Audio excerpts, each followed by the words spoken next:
So one day last month, I called up a person I worked with back in my days at WHYY because I wanted to ask him whether he'd be interested in doing a little freelance work for this new John of mine, Draw the Lines.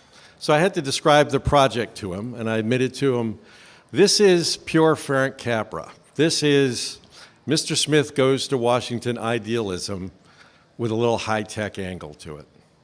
And he thought for a minute, and he said, "You never changed, Satullo. Still trying to save the world. What is it with you?" That's a good question. What is it with me? When I try to think of the answer, I realize it goes back to a ping pong table. That ping pong table sat in the basement of the house where I grew up in Cleveland, Ohio. And when I say basement, I mean basement. Do not think gadget-laden man cave with two beer taps and surround sound. Don't even think 60s era knotty pine paneling. We're talking exposed pipes and rafters, electric wires hanging down, a big old gas furnace sitting right in the middle, one ratty old couch against the wall, and that ping pong table. Now that ping pong table in all its chipped forest green glory was the scene of a number of raucous ping pong games featuring me, my brother, my friends, and very much my dad, who thought he could beat all comers in ping pong. But every once in a while, the ping pong paddles and the balls would be put away, and that table, that green rectangle, would be transformed into Campaign Central. You see, my father was very involved in union politics and local politics. So whenever there was an election going, and it seemed like there was always an election going, that ping pong table would groan under a burden of campaign flyers and literatures and palm cards and buttons and yard signs and all the paraphernalia of a 20th century political campaign. And when 1467 Middleton Road was on campaign footing, the number one question that ruled my existence was, have you stuffed those envelopes yet?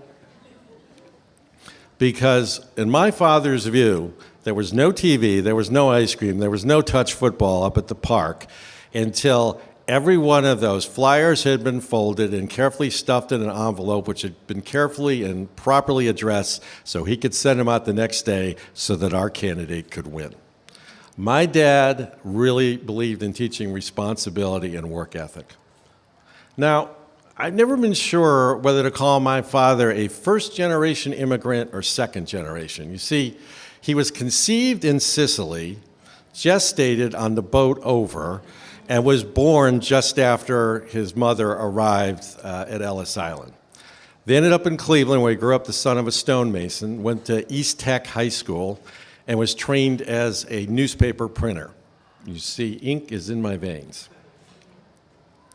When World War II came, he signed up, Army Quartermaster Corps, served in Europe, went ashore in France after D-Day, thank goodness, but did see a little of the Battle of the Bulge, I think. My father never, ever, ever talked about the war, except to talk about courting the British girl who, after VE Day, he brought back to Ohio to be his wife. After that, their lives were the classic post-war upward story. College on the GI Bill, a little brick house in the suburbs bought with a VA loan, 2 kids, and a life devoted to faith, family, and work. And one other thing, my father was totally focused on active citizenship.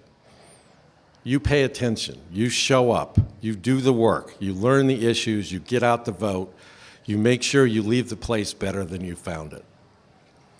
That was his creed. Now, my dad probably never would have been a fan of the rock band Journey, but he really did live according to their most famous lyric, "Don't stop believing." Now, though he was well steeped in practical politics, as an election prognosticator, he was the most wild-eyed optimist you've ever seen. An example, 1972, Nixon versus McGovern. It's 2 days before the election. My dad calls me up and says, "I'll bet you $10 McGovern wins." Now, I hated to take advantage of the old man like that, but I was in college and I needed pizza money, so I took the bet. For those of you who slept through American history class, that one ended up Nixon 49, McGovern 1. So he wasn't a very good prognosticator. But what he was good at hanging on to his ideals. He clung to them, he worked his ass off to bring them to life, and he never stopped believing that if you work hard enough, someday your efforts will be repaid. So when I entered journalism, I brought that idealism with me. I brought the idealism that he instilled in me of being an absolute sap for democratic ideals. And then I went to work in Pennsylvania. For my many sins, God punished me by giving me a career where almost every day of my life I had to cover the politicians of Pennsylvania. Now, I personally believe when I started, I was part of the Watergate, all the president's men generation of journalists. I entered a newsroom believing it was the job of young reporters in khaki suits to save the republic. I still do. But working where I worked and covering the people I worked, I had to shove aside my idealism a little bit and make space in my brain for a certain amount of cynicism. And I remain skeptical to this day about the people who tend to run for office and hold office, particularly in this state.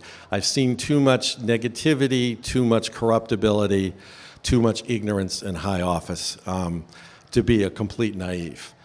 But none of that has ever wiped away my inherited belief in the basic idea of democracy.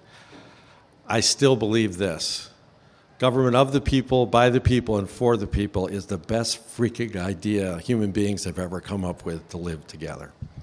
So that's why I draw the lines. I just want, just once, my adopted state to have a democracy that works like my dad taught me it should. Just once, I'd like to see that. So that's why when I should be collecting Social Security and hugging my grandchildren, I'm slogging around this great commonwealth of ours, Altoona, Elquippa, and Allentown, talking to groups of 10, 20, and 30 people, working with Grace Palladino back there to recruit teachers to use our Draw the Lines curriculum in their classrooms. Sitting, trying to relearn the jargon of GIS geeks and web developers, which I never really understood the first time, but we survived. And staying up to 1 a.m. Editing event listings. Why am I doing all this? Because democracy is worth fighting for. It just is. And because I still hear my dad's voice in my ears going, if you want something, first stuff the envelopes. Thank you.